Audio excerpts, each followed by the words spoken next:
everyone, my name is Learned Rob and this is 81632-bit. I'd like to welcome you all to the channel, and I'd like to say in advance, if you enjoyed what you're watching today, please do click the subscribe button.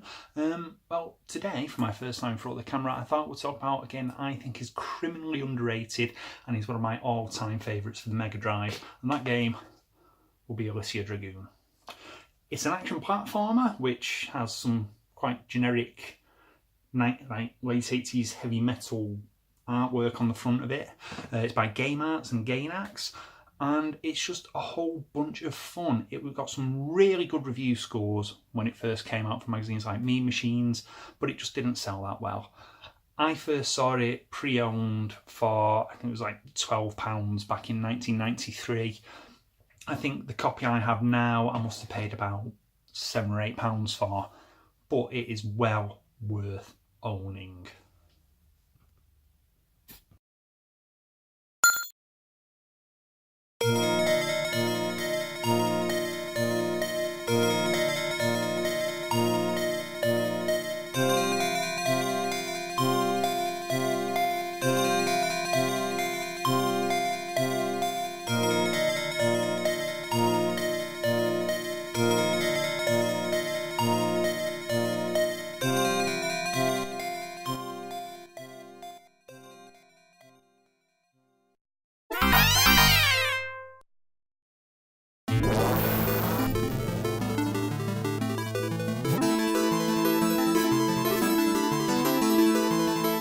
So, here we have Alisia Dragoon.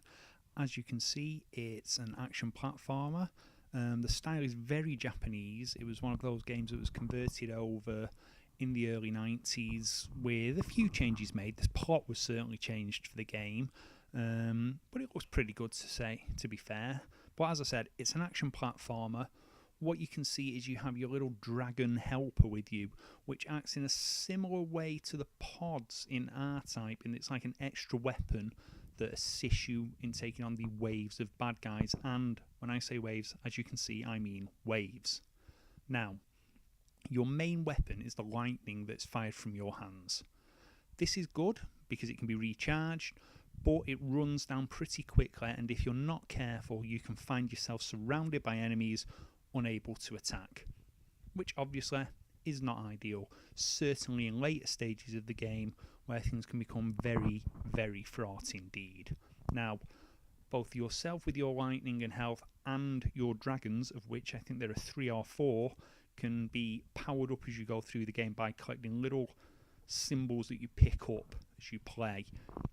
Each of these symbols will grant you some health, a health bar upgrade, a power upgrade, and the same for the dragons. The game also requires you to explore quite a bit, as a lot of these upgrades are hidden.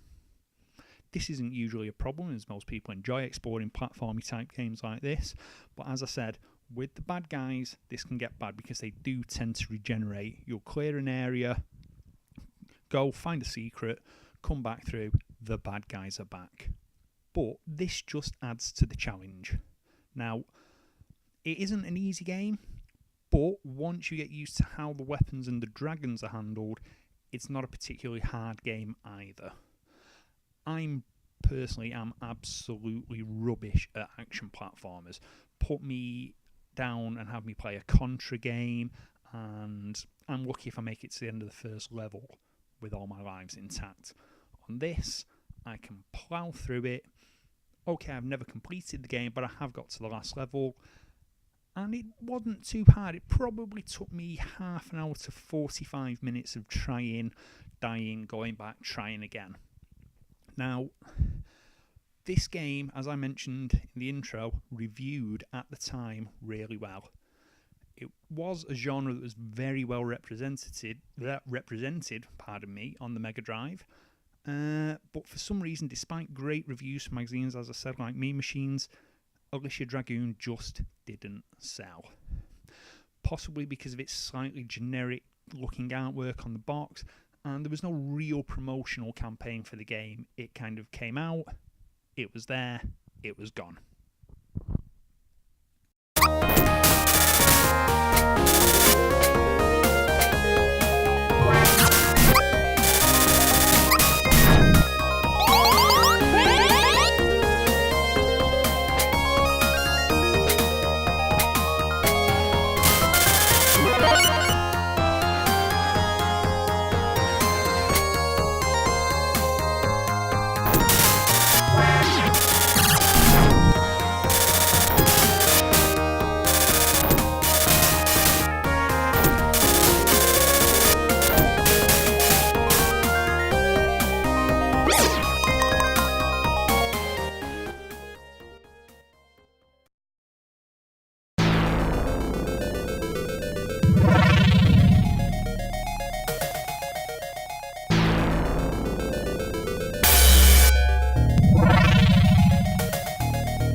Now, I mentioned the game looking quite Japanese, and it does.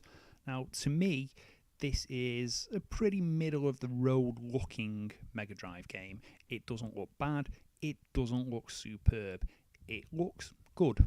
There's some nice graphical effects, there's some line scrolling used on some backgrounds, a bit of parallax. The enemies always seem to stand out quite well from the backgrounds, which is important in a game like this. And also everything's quite nicely animated. Sure, some of it's a little clunky, but this was the 16-bit era. The cartridges didn't have a huge amount of space, and certainly they used the space they had to the best of their abilities. Sound-wise, I love this game. There's something about the soundtrack that's really nostalgic for me. It makes me want to go back, play the game again just to hear the music. Yes, again, it isn't one of the Mega Drive's best scores, but it's better than a lot of titles managed, and each level is different. In fact, each stage has its own unique feel, and the little inter-level intro bits have their own little jingle on each one, which again is quite nice.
So that was Alisia Dragoon for the Sega Megadrive.